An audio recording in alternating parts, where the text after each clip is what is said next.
మాస్టారు, ఒక 9 నెలల ప్రెగ్నెంట్ ఉమెన్ ని తెలుసో తెలియకో చంపడం నేరం అంటారా? ఒకవేళ ఆ పని చేసింది సాక్షాత్తు చాణక్యుడైతే ఆ చనిపోయిన గర్భిణి ఎవరో కాదు, మగధ సామ్రాజ్య మహారాణి దుర్ధర. ఇది ఒక గురువు చేసిన హత్యనా, లేక ఒక సామ్రాజ్యాన్ని కాపాడడానికి చేసిన సాహసమా? ఈ రోజు మన చాణక్య సిరీస్ మొదటి భాగంలో అరుదుగా తెలిసిన ఆ విషప్రయోగం వెనుకున్న అసలు నిజాన్ని తెలుసుకుందాం రండి.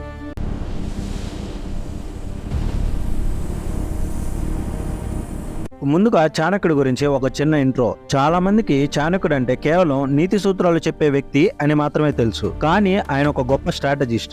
ఏ పన్నైనా పక్కగా ప్లాన్ చేస్తాడు. అవమాన భారంతో రగిలిపోయిన ఒక బ్రాహ్మణుడు ఒక సామాన్య బాలుడైన చంద్రగుప్తుని పట్టుకుని అఖండ భారతదేశానికి చక్రవర్తిని చేశాడు. తనని అవమానించిన నంద సామ్రాజ్యాన్ని మట్టిలో కలిపేసి మౌర్య సామ్రాజ్యాన్ని స్థాపించాడు. కానీ మాస్టారు, రాజ్యం గెలుచుకోవడం కన్నా దాన్ని కాపాడుకోవడం చాలా కష్టం. చాణక్యుడికి తెలుసు, శత్రువులు ఎప్పుడైనా చంద్రగుప్తుడికి ఆహారంలో విషం ఇచ్చి చంపేయొచ్చని. అందుకే చాణక్యుడు ఎవరికి తెలియకుండా ఒక మాస్టర్ ప్లాన్ వేశాడు. చంద్రగుప్తుడు తినే భోజనంలో ప్రతిరోజు కొద్ది కొద్దిగా విషాన్ని కలిపేవాడు. దీనివల్ల చంద్రగుప్తుడి బాడీ విషానికి అలవాటు పడిపోయింది. రేపు ఎవరైనా పెద్ద మొత్తంలో విషం ఇచ్చినా ఆయన చనిపోడు. పాపం ఈ రహస్యం చంద్రగుప్తుడికి కూడా తెలియదు.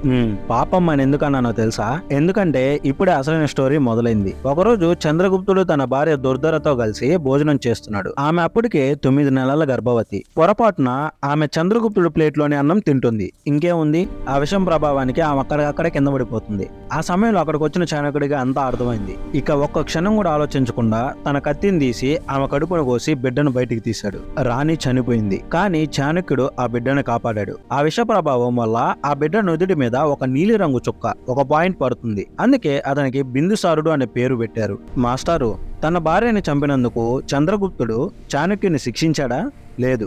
ఎందుకంటే చంద్రగుప్తుడిని పెంచి రాజుగా మార్చింది చాణక్యుడే. కాబట్టి ఆయన ఎందుకు చంపుతాడు? విషయాన్ని అర్థం చేసుకున్న చంద్రగుప్తుడు తన గురువు గారి కాళ్ళకి నమస్కరించాడు. రాజుకు అర్థమైంది, తనను కాపాడుకోవడానికే చాణక్యుడు ఈ విష ప్రయోగం చేశాడని. అయినా ఒక గురువు తన శిష్యుడు వంశాన్ని కాపాడడానికి తన చేతులనే రక్తం చేసుకున్నాడు. అదే చాణక్యుడి పవర్. ఆగండి, అసలు కథ ఇక్కడే మొదలైంది. తండ్రి కంటే పవర్ఫుల్ గా ఎదిగిన బిందుసారుడు తన తల్లిని చంపింది చాణక్యుడు అని తెలిసి ఏం చేశాడు? చాణక్యుడు మరణానికి ఆ బిడ్డే కారణమా?